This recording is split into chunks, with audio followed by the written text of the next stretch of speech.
Nanti minta ridhonya. Nggak bisa. Kalau minta ridho boleh kembaliin yang 3M. Kamu mau? Bagi 2. Kan nggak boleh tetap ya? Kamu kan ya nggak ridho akhirnya. Iya. Akhirnya nggak bisa. Nah itulah kesalahan. Kan itu banyak yang kayaknya terjadi yang seperti, kan banyak yang seperti itu. Iya. Kenapa kamu nangis tuh? Saya merasa terlalu banyak kesalahan dan dosa-dosa yang apakah Allah masih mau memaafkan saya? Kalau kamu niat mau mengembalikan, mudah-mudahan Insya Allah doa-doamu dikabulkan. Bismillahirrahmanirrahim. Assalamualaikum warahmatullahi wabarakatuh. Waalaikumsalam warahmatullahi wabarakatuh. Sahabat beriman dimanapun berada, alhamdulillah kita berjumpa lagi di Ustadz Danu Official Channel bersama saya Tung dan bersama guru kita semua Pak Ustadz Danu. Assalamualaikum Pak Ustadz. Waalaikumsalam warahmatullahi. Bagaimana kabar Pak Ustadz? Alhamdulillah baik. Alhamdulillah sehat. Alhamdulillah. Ya. Mudah-mudahan kita semua dalam keadaan sehat-sehat ya sahabat beriman dimanapun berada. Melanjutkan pembicaraan-pembicaraan kita yang lalu, kali ini ada pembahasan-pembahasan yang cukup menarik juga ya. Ini bisa dibilang curhat juga bisa, atau ya kita berbicara tentang keimanan dan ketakwaan kita. Mudah-mudahan kita bisa menjadi hamba Allah yang senantiasa beriman dan diakui keimanannya oleh Allah, kan gitu kira-kira. Amin. Insyaallah. Amin. Pak Ustadz, ini saya mau bicara mengenai ikhtiar ini Pak Ustadz. Ikhtiar itu kan setiap hari, kalau saya nih Pak Ustadz, saya ini Pak Ustadz ya. Saya ini setiap hari kerja pagi, pulang sore, kadang-kadang lembur malam gitu ya Pak. Nah itu setiap hari sudah hampir sekian puluh tahun lah, hampir 28 tahun di kerja sama orang ya Pak Ustadz. Tapi ya gitu-gitu aja tuh Pak Ustadz, saya apa namanya, tidak bisa mendapatkan tambahan dari yang, padahal saya kerjanya sudah, ya menurut saya udah luar biasa ya, tapi ya gitu-gitu aja tuh. Kira-kira ada yang salah barangkali di saya Pak Ustadz, atau, dan ini dalam waktu dekat ini saya juga akan mengalami masa pensiun Pak Ustadz. Mungkin akan dialami juga oleh teman-teman yang lain. Ya, betul. Semua yang ada awalnya ada akhirnya, untuk kerjaan, bukan untuk hidup Pak Ustadz. Iya. Itu gimana itu Pak Ustadz? Gini-gini aja tuh Pak Ustadz. Tapi ya gaji ada. Tetap. Cuman ada yang gaji ada, tapi gaji-gaji lain ada juga mereka. Itu gimana ya Pak Tambahan Ustadz? maksudnya. Tambahan itu saya gini-gini aja Pak, karena gimana? Jadi kamu kerjaan di mana sih? Saya sebagai seorang ini Pak Ustadz. Saya sebagai seorang kontraktor. Ya, oke. Saya engineer lah gitu. Engineer. Ya. Insinyur. Ya, memang begini ya, relatif orang itu kan kerja apapun ingin kaya, ngamalin ini. Biasanya itu begitu kalau orang-orang Islam.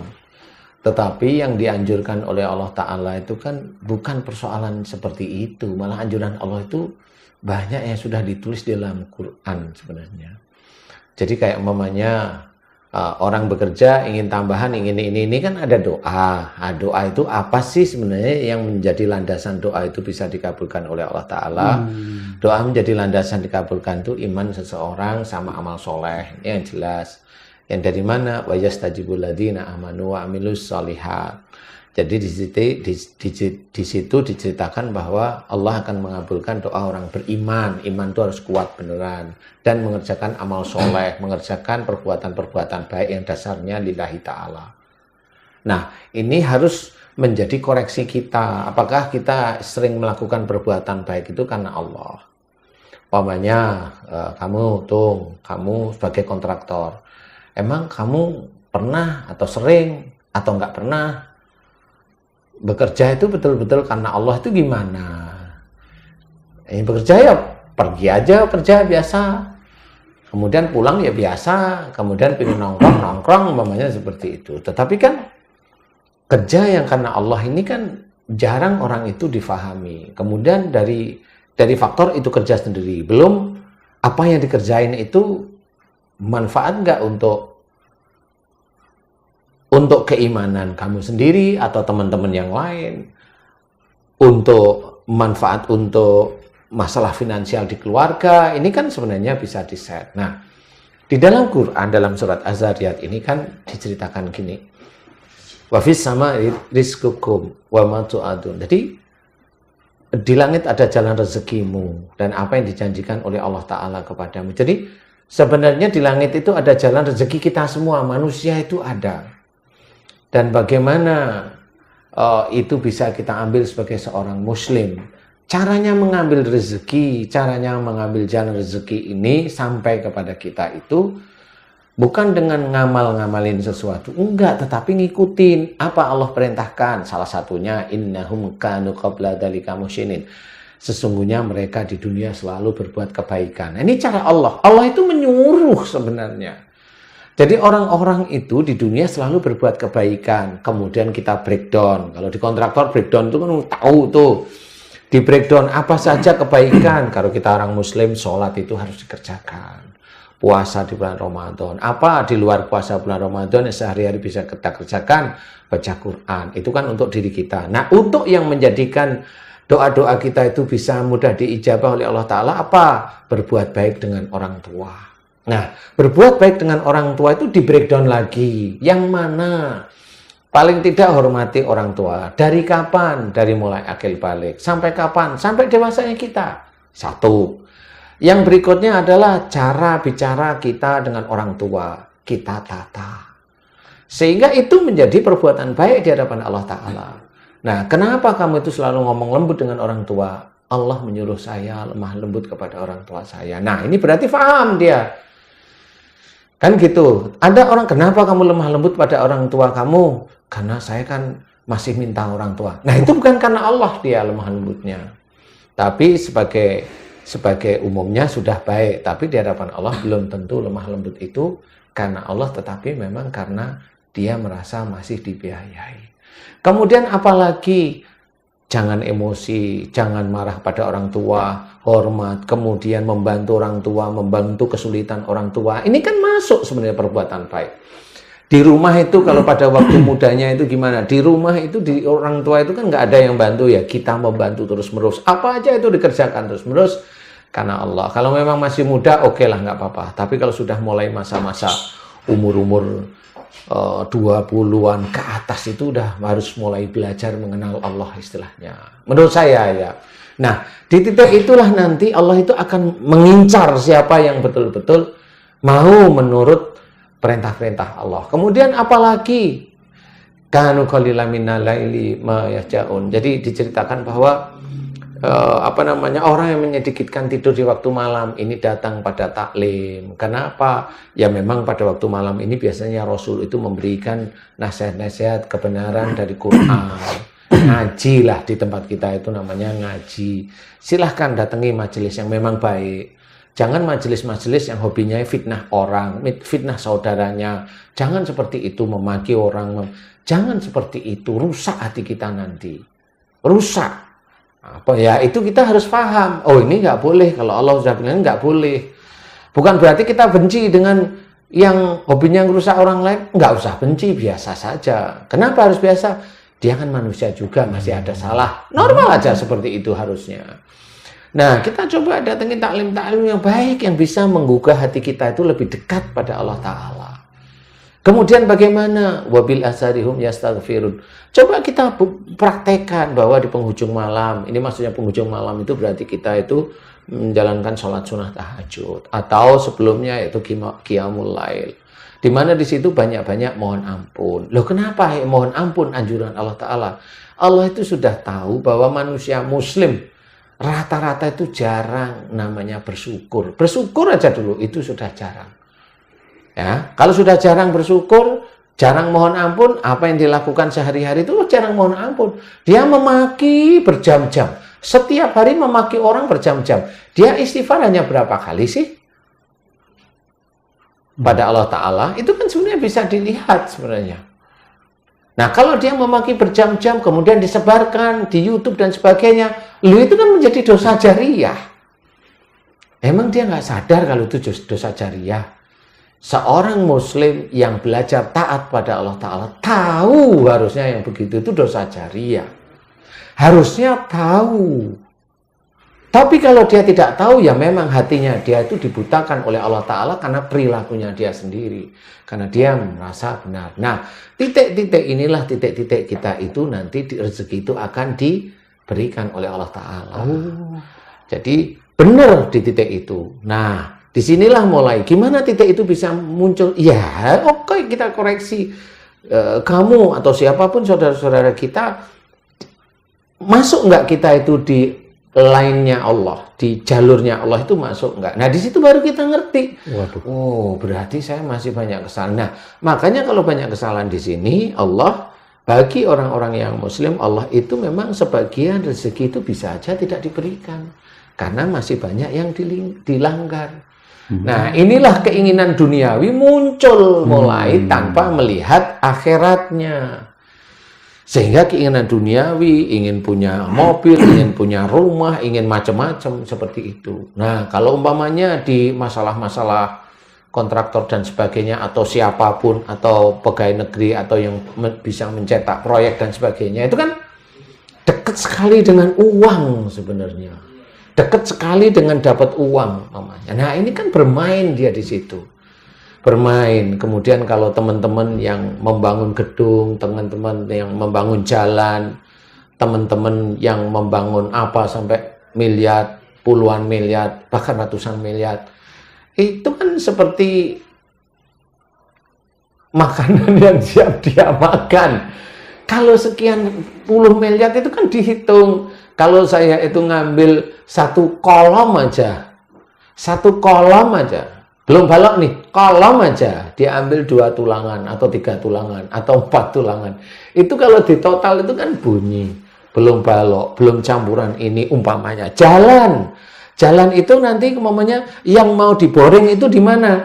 Yang mau diboring itu sudah ditandai daerah sini. Nah, daerah sini itu ditebalnya sama seperti yang ingin diboring. Padahal yang lainnya tipis semua. Nah, ini kan permainan sebenarnya. Kalau layar jalan itu sekian persen, lah berapa miliar yang kena sebenarnya. Nah, kalau ini dikumpulkan bagi saudara-saudara kita yang seperti itu, uang itu memang dia itu secara duniawi dia dapat sekian miliar, sekian ratus juta, sekian miliar. Kalau proyeknya 1, sekian ratus juta. Kalau proyeknya 2, sekian miliar. Banyak seperti itulah. Itu dipergunakan untuk ngasih makan anak-anaknya, kasih makan istrinya, atau suaminya. Bahkan kalau si orang ini itu saking kayanya ngasih makan anak ke cucunya sekalian. Dibangunkan rumah. Rumah dari mana? Dari harta yang sekian miliar ini. Proyek apa aja. Nah, itu kan uang, bukan uang jerih payah. Uang yang saya minta sekian persen. Ini saya tanda tangan, saya minta sekian persen. Ini harusnya kita pikirkan. Yang begini ini, itulah yang dikatakan haram. Walaupun dia itu sholat, hartanya itu tetap haram. Nah, ini kalau mamanya kamu itu ingin tidak biasa-biasa, mau nggak yang seperti ini? Itu kan harus berpikir. Gajinya berapa sih dia? 60 juta? Oke. 60 juta rumahnya dia berapa? Berapa kali dia, berapa kali mobilnya apa? Rumahnya bagaimana? Ini kan bisa dihitung sebenarnya. Kalau dia itu sampai segi punya ini berarti ada sesuatu hal yang memang tidak beres. Nah, apakah kita mau seperti itu? Nah, inilah yang harus kita ketahui. Karena Allah itu akan memberikan rezeki pada orang, rezeki yang halal, ya thayyib, bahkan berkah. Itu pada orang yang benar-benar dari sisi agamanya itu betul-betul dia itu mencoba belajar lurus. Dakwah pun kalau saya itu minta, itu pun dilarang oleh Allah Ta'ala. Qul la as'alukum alaihi ajron. Katakan, Aku tidak minta bayar terhadap apa yang aku berikan kepadamu tentang Quran. Itu sudah jelas. Walaupun ini ayat Quran ini diperuntukkan pada Nabi Muhammad sebagai dia itu pensiar Quran, ya kita kan dakwah. Ya kita memang kalau memang kita dakwah di masjid ini, ya sudah nggak usah minta-minta. Kalau kita minta bisa dianggap salah sama Allah Ta'ala. Nah, ini kita harus memahami mana yang dakwah, mana yang kerja. Itu kalau yang kerja itu yang halal itu yang mana itu Pak Ustadz? Ya yang digaji disepakati itu yang halal. Yang lain-lainnya? Yang lainnya mana?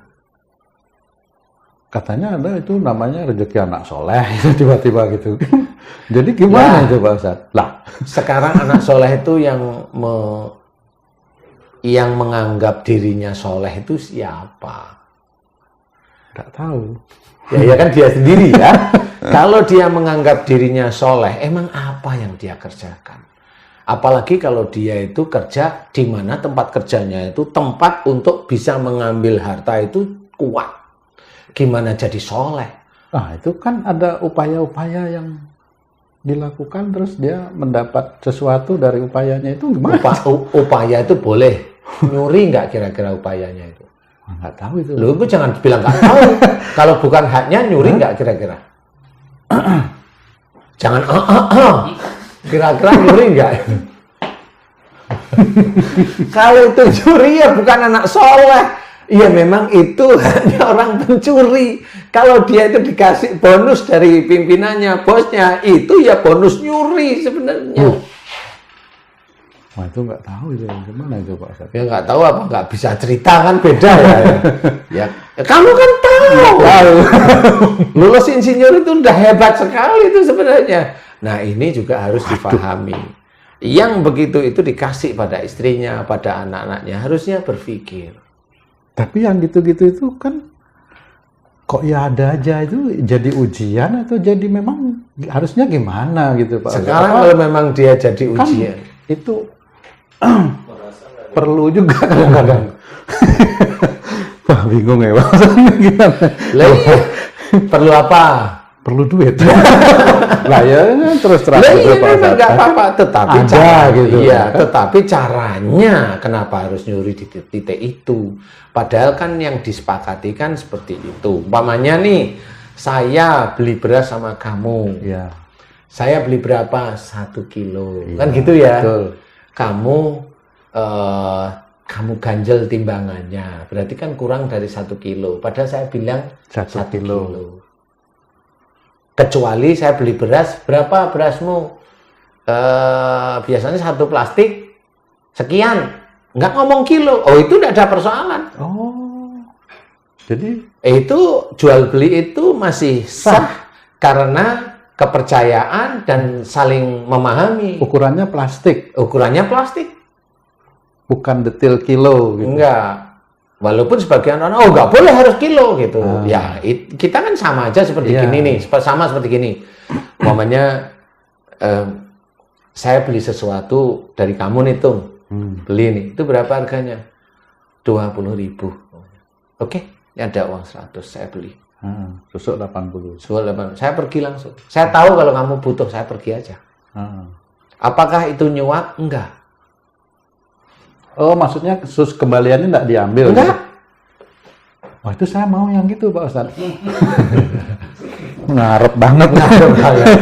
Enggak, nah itu cara-cara seperti itu masih boleh, silahkan. Karena memang dasar belinya itu, saya kasihan. Ya sudah saya beli karena biar kelihatan dia itu semangat kalau dibeli. Tapi kalau mamanya, ya sudah untuk Bapak, ya sudah untuk kamu. Ada yang gitu, Pak Ustadz? Ya, ada lah pasti orang-orang seperti itu. Terus untuk yang menerima itu? Halal. Dia harus bagaimana gitu? Ya, bersyukurlah pada Allah. Ya, nah itu jadi kan bukan mensyukuri terus. Ya, mensyukuri terus di situ. Nah, mensyukuri itulah yang sangat penting.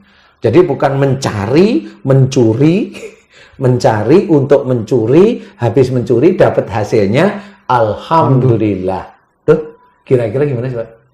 Kan yang disyukuri hasil yang didapat, Pak Ustadz. Hasilnya didapat dari mencuri apa bukan? Kamu, itu enggak. Kamu ngambil motornya Pak Haji Jainuddin, dapat dijual uangnya, alhamdulillah. Kira-kira gimana sih? Kalau itu jelas bukan miliknya kan ya Pak Ustaz. Lah kalau dia dapat dari ambil batang ini betonnya dikurangi, ini apa namanya? Itu gitu kalau itu saya Lah ya, itu nggak usah diceritain. Saya kok itu agak gimana ya itu Pak Ustaz? lah ya saya hanya itu kan berusaha mencari keuntungan. Betul.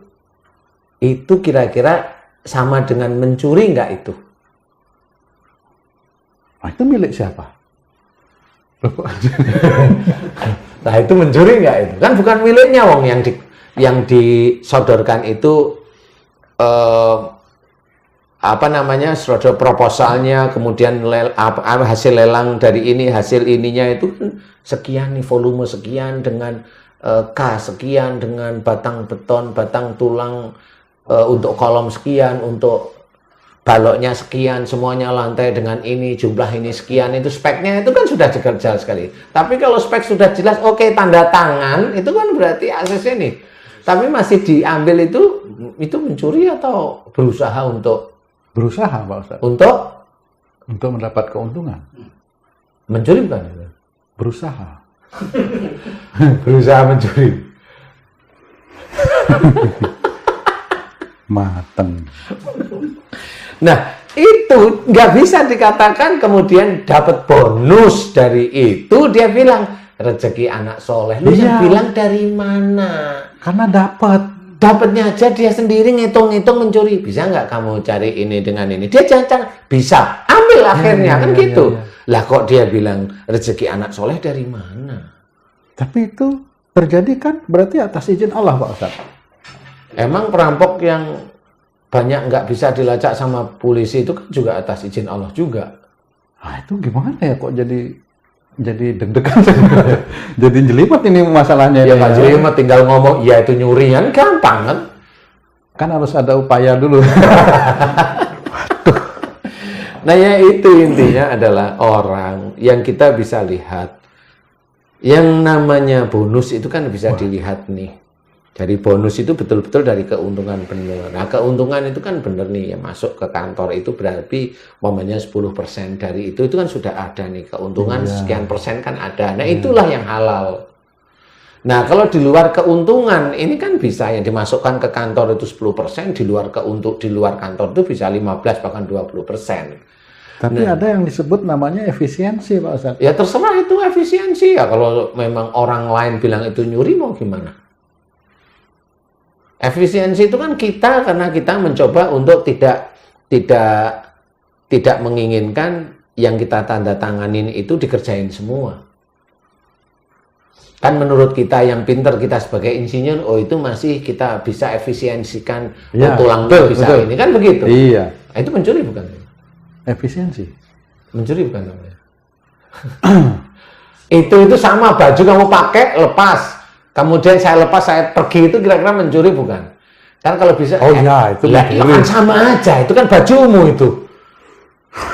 Kan saya ngambil aja. Saya bilang efisiensi, biar kenapa? Efisiensi aja kan? Jadi gimana itu ya harusnya? Astagfirullah. Nah, itu kan harus difahami bahwa sebenarnya kita harus hati-hati. Cara-cara seperti itu janganlah dilakukan. Jangan dilakukan seperti itu. Nah inilah yang akan menjadikan nanti orang tersebut, siapapun yang berjalan di rel itu, dia akan bertanggung jawab nanti di akhirat. Di dunianya dia merasakan nikmatnya dunia, dia punya mobil, dia punya rumah, dia punya tabungan di hari pensiun. Benar. Itu dunia. Dia menang di dunia dengan titelnya insinyur kayak sarjana ekonomi, kayak doktorandus dan sebagainya. Dia menang di titik itu, profesor kayak siapapun. Dia menang di dunia. Tapi di akhirat wallahu a'lam kita tidak tahu. Nah inilah yang harusnya difahami. Itu bukan disyukuri harusnya. Itu betul-betul istighfar.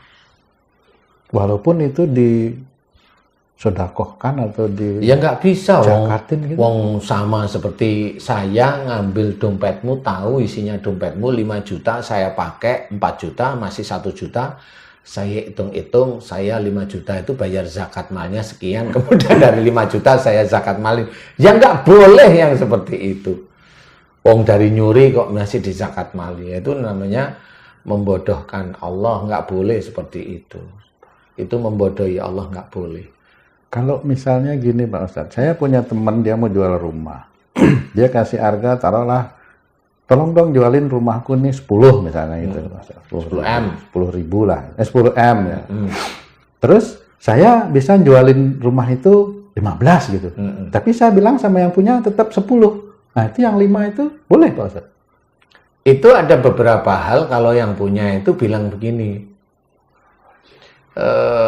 saya mintanya 10, terserah mau kamu jual berapa, terserah. Nah itu sah. Oh, berarti harus dipancing dia ngomong gitu ya Pak? Ya, tetap. Nah, kalau umpamanya dia tidak, kemudian orang yang beli ini tanya sama itu harganya berapa? 10 loh, kok dulunya bilang 15, gimana coba cari? Kan berarti ada yang didolimi di titik itu. Nah, itulah yang tidak boleh di dalam Islam itu. Ada yang didolimi. Gitu. Kalau kecuali 10 itu kamu beli, ya. Kamu jual 15 kan beda. Itu jadi jual milik beli sendiri dulu. Iya. Gitu. Kan beda. Kalau misalnya jualin 10, tapi saya ngomong nanti dari 10 saya minta 1 ya, itu 1%, boleh. 1 miliar gitu. Kalau dia ikhlas nggak apa-apa. Oh, malah itu boleh. Boleh.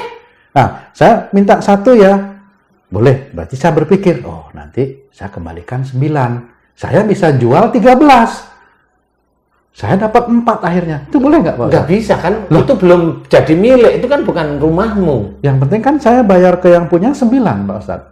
Kan jual beli itu kan tidak seperti itu. Di titik itu bukan milikmu. Jadi kamu tidak berhak untuk menjadikan harga itu melebihi batas dari yang jual. Kalau kamu mau sebagai jasa, jadilah jasa. Jadi bukan sebagai pembeli. Karena kalau kamu mau jual 13, kamu dapat 1, nanti kamu itu kembalikan 9, sama. Iya. Pasti nanti Allah itu, kalau kamu doanya itu pingin jadi seorang yang soleh, pasti orang yang beli itu akan ketemu dengan orang yang jual. Dan yang 3 itu akan ketahuan. Akan ketahuan. Kan nggak ridho. Kalau nggak ridho itu uangmu halal apa haram? Halal apa haram? Nah, kalau ketahuan ngomong nanti sama yang punya Pak. Lah halal apa haram? Kan dia tetap nggak akan ridho. Nanti minta ridhonya. Nggak bisa. Oh. Kalau minta ridho boleh kembaliin yang 3M. Oh. Kamu mau? Bagi 2. Kan nggak boleh tetap ya? Kamu kan ya nggak ridho akhirnya. Iya. Akhirnya nggak bisa. Nah itulah kesalahan. Kan itu banyak yang kayaknya terjadi yang seperti, kan banyak yang seperti itu. Iya. Pak. Kecuali rumah itu kamu beli dulu boleh silahkan. Oh, gitu. Kamu beli, ya sudah ini ada yang ini mau beli, saya beli 9, oke yang 1 buat saya. Nih uangnya 9. Selesai. Selesai dengan yang punya rumah, kemudian saya mau jual, mau 13 kayak mau 15, nggak apa-apa. Ya, karena ya. yang jual ikhlas dengan kamu. Betul, tidak ada yang terdolimi. Nggak ada yang terdolimi. Kembali ke masalah kerjaan itu Pak Ustadz. Jadi jadi harusnya gimana itu ya Pak Ustadz? Cara apa, karena saya kurang bersyukur atau karena yang memang yang dapatnya itu nggak tahu gimana itu Pak Ustadz? Kalau pekerjaan di titik-titik seperti itu memang titik-titik menakutkan. Iya. Pekerjaan di teman-teman sebagai kontraktor itu menakutkan sebenarnya. Karena gejolak untuk mengambil bukan hak itu kuat sekali.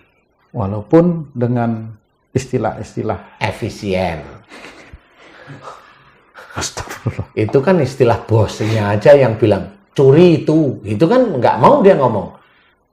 Di efisiensi bisa nggak? Ditekan lagi bisa nggak? Hitungannya masuk nggak? Masuk Pak.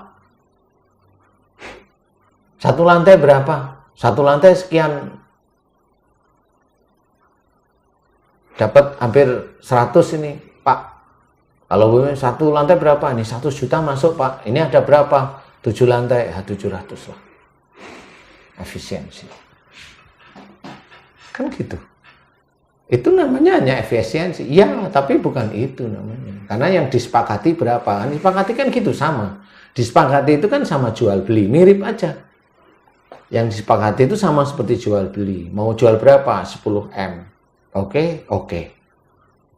Nah, kalau kamu sebagai jasa atau orang itu sebagai jasanya, ya boleh minta di situ. Mintanya berapa?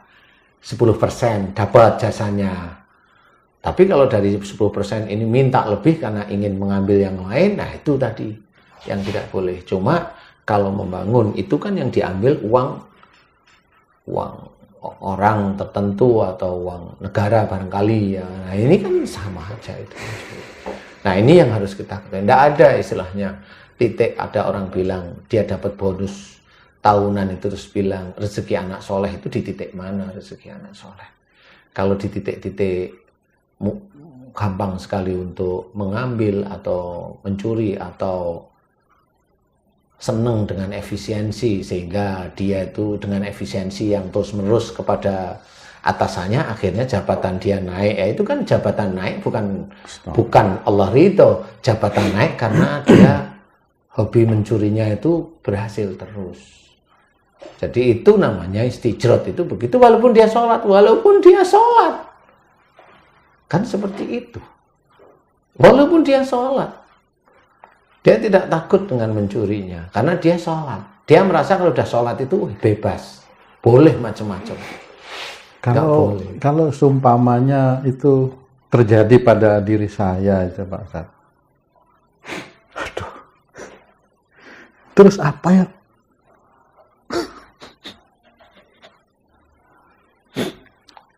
Apa yang harus saya lakukan? Kalau memang uang itu dapat dari yang seperti itu, orang yang betul-betul belajar taat pada Allah Ta'ala itu dia kembalikan semuanya, tapi dengan jumlah dulu seperti yang pernah dia pakai.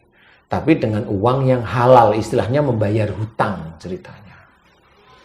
Membayar hutang, mamanya pernah make sampai mamanya 200 juta mamanya atau 300 juta, ya itu berjanji kalau saya ada insya Allah saya akan bayar. Nah di titik inilah sebenarnya itu mulai nanti dibersihkan. Barangkali ada sesuatu yang haram di tubuh seseorang, di tubuh istri, di tubuh anaknya, di rumahnya ada yang haram. Itu dengan dia itu melepas mamanya 300 juta kek atau 1 miliar kek karena dia pernah memakai kira-kira begitu, mudah-mudahan itu diampuni oleh Allah Ta'ala karena sudah jelas. Nah ini uang mana nih? Kalau mamanya uang negara langsung lepaskan pada yatim piatu yang berhak, dibuang ke beberapa yatim piatu, silahkan. Niatnya memang mengembalikan uang yang dulu kamu pakai, itu hutang, itu boleh insya Allah. Nah, kalau orang-orang lain dia sudah dapat miliaran, puluhan miliar. Kalau diingatkan dengan acara seperti ini, pertanyaannya adalah mau nggak orang itu mengembalikan uang yang dia dapat puluhan miliar itu kepada, mamanya dia dapat dari mana? Negara, kembalikan pada negara.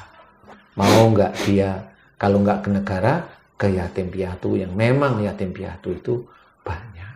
Orang-orang duafa, orang-orang miskin dan sebagainya, berikan.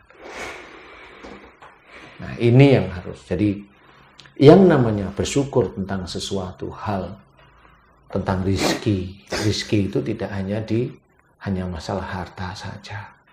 Kita diberi bisa bernafas, kita diberi bisa berjalan, kita diberi bisa mengerjakan pekerjaan-pekerjaan, mau halus kayak, mau kasar kayak. Kita diberi bisa melihat, mendengarkan. Kalau kita di kantor, kita bisa rapat, diskusi, merencanakan sesuatu, bicara sesuatu. Itu kan rezeki dari Allah Ta'ala. Cobalah kita bersyukur dari sana. Bersyukur dari titik-titik itu yang sehari-hari. Kita puluhan tahun diberi hidup oleh Allah Ta'ala. Kayaknya jarang orang muslim itu bersyukur tentang kakinya yang sudah melangkah setiap hari melakukan kegiatan. Tangannya yang mengerjakan sesuatu. Itu kan jarang sekali disyukuri. mulutnya yang dia, walaupun mulutnya itu ngomong yang baik-baik, tapi pernah bersyukur nggak? Bisa ngomong baik-baik ini kan atas izin Allah juga. Makanya kita juga otak kita pergunakan untuk berpikir. Itu juga atas izin Allah Ta'ala. Coba kalau mamanya tiba-tiba seseorang yang pintar itu jadi idiot, itu nggak bisa ngapa-ngapain. Habis dipergunakan untuk berobat. Ini orang nggak pernah sadar sebenarnya. Makanya ayolah dimulai dari kita dulu. Ya saya mengajak saudara-saudara yang lain yang beriman itu memahami. Sebagai seorang muslim itu bersyukur setiap saat. Walaupun kita mensyukuri gerak kita, tubuh kita, itu belum ada hasil dari secara finansial, memang belum sebanding, nggak usah takut. Tetap aja di situ, karena memang itulah yang nanti yang berguna di akhirat. Kalau semuanya sudah mengambil bukan hak kita, dan itu udah kita makan, kita seneng-seneng, naik mobil mewah, sombong lagi, merasa pintar lagi, jatuhin orang lain, fitnah orang lain. Kalau salah, seorang lain yang disalahkan. Kan begitu. Nah, apakah ini besok di akhirat itu akan selamat? Kasih nasihat baik-baik, menolak, keminter. Dikasih nasihat baik-baik, selalu ngomong ini itu yang dia merasa hebat. Nah, ini nanti akan dia bawa sampai ke akhirat. Dia sudah banyak menolak ayat-ayat Allah. Mencuri dilarang. Berbuat dolim, mendolimi orang lain itu dilarang. Berarti dia dengan sengaja dia itu mendolimi oleh orang lain. Wa may yaf'al dzalika udwanaw wa dzulman fasawfa nuslihi naro. Dan barang siapa melanggar hak dan berbuat dolim akan dimasukkan ke dalam neraka dalam keadaan hina. Ini sudah Allah itu menceritakan, siapapun. Lah kalau sudah seperti itu dia dolim, dia tidak bisa mengembalikan kedoliman yang dia lakukan. Gimana mau diangkat masuk surga kalau dia seperti, walaupun di ujung dia pensiun, dia masih kaya, dia sholat berjamaah, si waktu umur tuanya mohon ampun, lah yang dimakan kan harta haram. Yang dimakan itu kan masih harta haram. Gimana itu ketemunya nanti? Kan harus dikembalikan kepada yang punya. Kan sama seperti itu. Gimana masuk surga kalau sudah seperti itu? Gimana mau dia bisa menyampaikan di dunia, dia bisa, ini adalah hadiah dari anak soleh. Gak bisa seperti itu, hanya menipu nafsunya dia sendiri. Gak bisa. Soleh di hadapan Allah itu tidak seperti itu. Orang itu sebenarnya tahu. Kalau dia itu sudah sholat, itu orang itu tahu insya Allah. Cuma hatinya dia tidak mau mengakui bahwa yang dilakukan itu adalah salah. Hanya itu. Orang inginnya menang di dunia. Inginnya menang di dunia. Karena dia merasa di dunia itu kelihatan hebat. Di YouTube itu kelihatan hebat. Kelihatan islami. Belum tentu di hadapan Allah Ta'ala itu islami. Islami kan menurut dia. Kalau orang Islam beneran itu dia lihat. Dia bicara sama siapa. Kalau bicara sama saudara, dia nggak tahu ya jangan menyalahkan. Kan seperti itu dia orang itu yang belajar taat seperti itu. Makanya kalau memang ada yang kamu kerjakan tuh sesuatu di mana kamu itu atau siapapun teman-teman yang beriman pernah, kembalikan pada yang berhak. Kalau takut ketahuan, lepaskan pada fakir miskin, du'afa.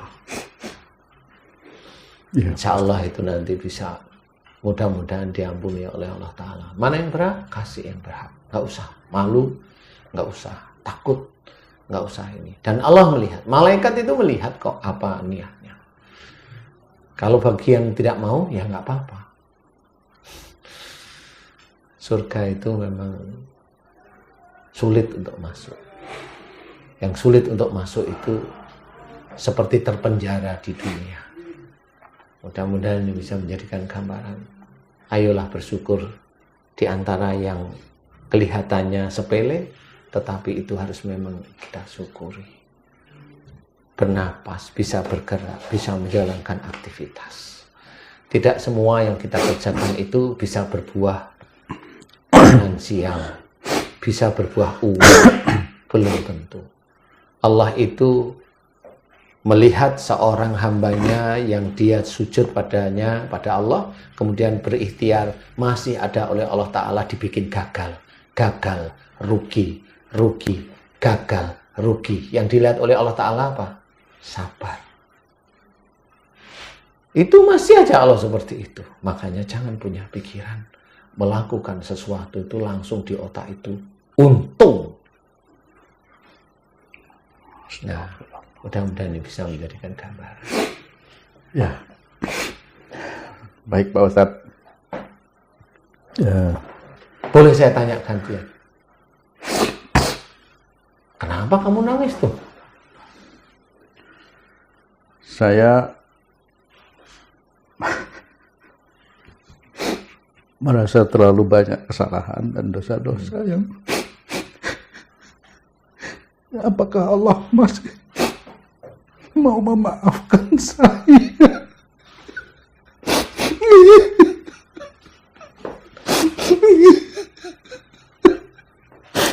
Tolong Pak Ustadz.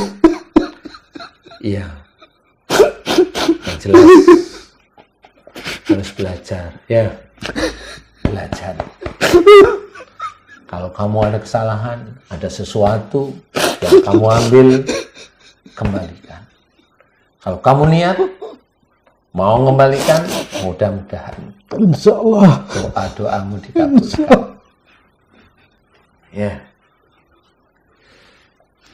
Begitu sahabat teman, memang sulit sekali untuk belajar taat pada Allah Ta'ala.